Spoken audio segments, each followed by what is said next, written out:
Hi guys, ngayon nga ay itatry ko yung nabili kong machine sa online. Ito guys yung nakikita natin sa mga ads sa Facebook, 'di ba guys?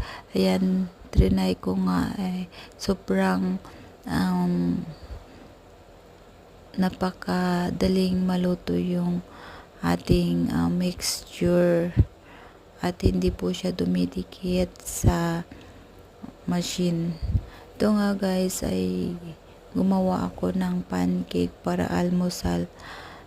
Nilagyan ko na lang po yung all-purpose flour ng melted butter, condensed milk, tapos egg pala guys.